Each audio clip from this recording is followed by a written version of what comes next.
coming in from the world of sports now. ED has called in cricketer Shikhar Dhawan for questioning today. Dhawan has been summoned yet again in the online betting app case. Remember, only weeks ago it was Suresh Raina who was called in at the ED office for questioning with regards to online betting itself. And now it is Shikhar Dhawan. We have Arvind Ojha joining us on the broadcast to bring us more details into this. Arvind, आप हमें और क्या जानकारी दे सकते हैं? किस app के बारे में इनको पूछताछ किया जाएगा ईडी के द्वारा? हमें ये सारी जानकारी दीजिए। देखिए, जो क्रिकेटर हैं, पूर्व क्रिकेटर शिखर धवन, उनको ईडी ने सम्मन भेजा है, पूछताछ के लिए बुलाया है। ये ऑनलाइन बैटिंग से जुड़ा मामला है और आज जो सोर्सेज हैं उनका कहना है कि 11 बजे के आसपास जो शिखर धवन है वो ईडी दफ्तर पूछताछ में शामिल होंगे, जहां ईडी ने सवालों की एक फहरिस्त बना रखी है, वो उनसे पूछी जाएगी। दरअसल बीते दिनों एक केस रजिस्टर्ड किया था ईडी ने, जिसमें कई सेलिब्रिटीज के नाम से उनको सम्मन भी भेजा गया। और दरअसल ईडी ये जानना चाहती है कि जो ऑनलाइन बैटिंग ऐप है, डिफरेंट ऐप है जिसमें सेलिब्रिटी, खासतौर से उसमें क्रिकेटर भी शामिल है, वो उसको प्रमोट करते हैं, उसको लेकर जो पूछताछ करना चाहती है। इसके पहले जो सुरेश रैना है उनसे कई घंटों तक ईडी ने पूछताछ की थी। अब शिखर धवन को इस मामले में सम्मन भेजा है ईडी ने। 11 बजे के आसपास जो शिखर धवन है वो ईडी ऑफिस दिल्ली वो पहुंचेंगे और वहां ईडी की टीम उनसे पूछताछ करेगी। जी अरविंद, अगर हम थोड़ा स्पेसिफिकली बात करें केस को लेके, अभी और क्या जानकारी मिल रही है इस शिखर धवन के अगेंस्ट? ऐसी क्या इंफॉर्मेशन मिली है जिसके बेसिस पे ईडी ने उनको बुलाया है पूछताछ के लिए?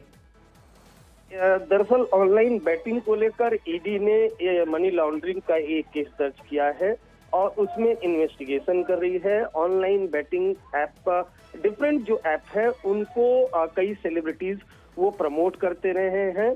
इस वजह से फिलहाल उन सभी से पूछताछ की जा रही है। अलग अलग कुछ बॉलीवुड के सेलिब्रिटीज हैं, कुछ और भी अदर सेलिब्रिटीज हैं। तो फिलहाल सभी से पूछताछ ऑनलाइन बैटिंग को लेकर की जा रही है। सुरेश रैना से भी पूछताछ की गई थी, वो एक स्पेसिफिक ऐप था उसको प्रमोट कर रहे थे, उसको लेकर पूछताछ की जा रही है। अब आज शिखर धवन से पूछताछ हो रही है।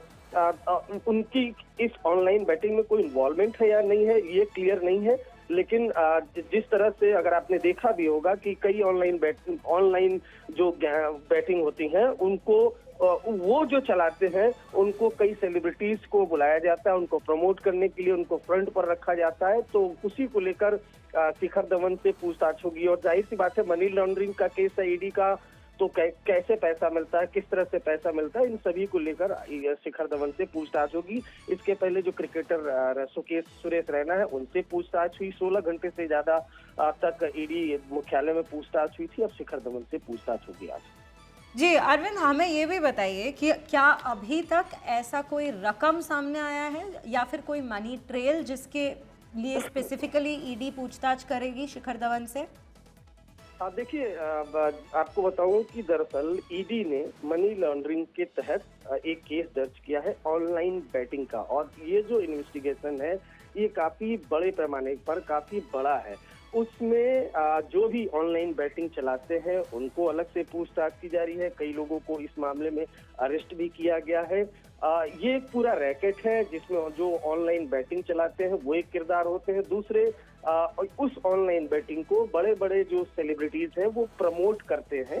तो जो प्रमोट करते हैं उनको भी पूछताछ के लिए बुलाया जा रहा है। उनसे जाहिर सी बात है पूछताछ होगी कि अगर आप इसको प्रमोट करते हैं तो आपको कितने पैसे मिलते हैं, किस तरह से पैसे मिलते हैं, तो इनको क्या आपकी उसमें कोई इन्वॉल्वमेंट है नहीं है, इन सब को लेकर इन तमाम सेलिब्रिटीज से पूछताछ हो रही है, जिसमें सुरेश रैना भी शामिल थे, उनसे पूछताछ हुई। और अब आज शिखर धवन से पूछताछ होगी। 11 बजे के आसपास शिखर धवन ईडी मुख्यालय पहुंचेंगे। जी, अगर हम लाइन ऑफ क्वेश्चनिंग की बात करें, क्या उसके बारे में अभी तक कोई जानकारी मिली है कि ईडी किस स्पेसिफिक विषय पर प्रश्न उठाएगी शिखर धवन के सामने? देखिए, अभी इनिशियल हमें जो इन्फॉर्मेशन मिली है वो शिखर धवन के संबंध की है कि उनको सम्मन भेजा गया था और वो 11 बजे की यानी तकरीबन 10 से 15 मिनट के अंदर जो शिखर धवन है वो ईडी ऑफिस पहुंचेंगे, जहां पर उनसे पूछताछ होगी। और जाहिर सी बात है, अगर वो किसी बैटिंग ऐप को प्रमोट करते रहे हो तो फिर उनको लेकर उनसे पूछताछ होगी, या फिर कोई पैसा उन्हें मिला नहीं मिला इसको लेकर पूछताछ होगी। तो ईडी ने भी बहुत विशेष जानकारी साझा नहीं की है। इतना तय है कि जो एक ऑनलाइन बैटिंग है ऐप है उसको लेकर ईडी ने मनी लॉन्ड्रिंग का केस दर्ज किया था और उसमें कई सेलिब्रिटीज की लिस्ट है, जिसमें सुरेश रैना को सम्मन भेजा जा चुका है, उनसे पूछताछ हो चुकी है कई घंटों की, और अब आज शिखर धवन से पूछताछ होनी है। जी अरविंद, और इसके पहले सुरेश रैना की भी जो क्वेश्चनिंग हुई थी उससे कुछ ऐसे सामने आया था सुरेश रैना के इन्वॉल्वमेंट पे जिससे हम ऐसे एक्सपेक्ट कर सकते हैं कि शिखर धवन की भी ऐसी ही लाइन ऑफ क्वेश्चनिंग रहे या फिर ऐसी ही इन्वॉल्वमेंट बाहर आए? देखिए, सुरेश रैना से जब पूछताछ हुई थी तो तकरीबन 12 घंटे से ज्यादा की पूछताछ हुई थी। हालांकि पूछताछ में क्या सुरेश रैना ने बताया इस बारे में ईडी सोर्सेज ने हमें जानकारी नहीं दी और दोबारा उनको सम्मन भी नहीं भेजा गया है। जाहिर सी बात है, जो ऑनलाइन बैटिंग ऐप है उसी से जुड़ी जानकारी सुरेश रैना से ईडी की टीम ने ली होगी। और अब जो अगली कड़ी है वो शिखर धवन है। शिखर धवन से पूछताछ होगी, क्योंकि ऑनगोइंग इन्वेस्टिगेशन जब होता है तब उसमें ईडी बहुत ज्यादा जानकारी वो शेयर करने की स्थिति में होती नहीं है जब तक कि जो इन्वेस्टिगेशन है वो कंप्लीट ना हो जाए। जी अरविंद, हमें ये सारी जानकारी देने के लिए बहुत बहुत धन्यवाद। Viewers, this is what we are picking up at this given point. Only a few minutes from now, Shikhar Dhawan is expected to in fact reach the ED office, and that is when the questioning rounds shall begin.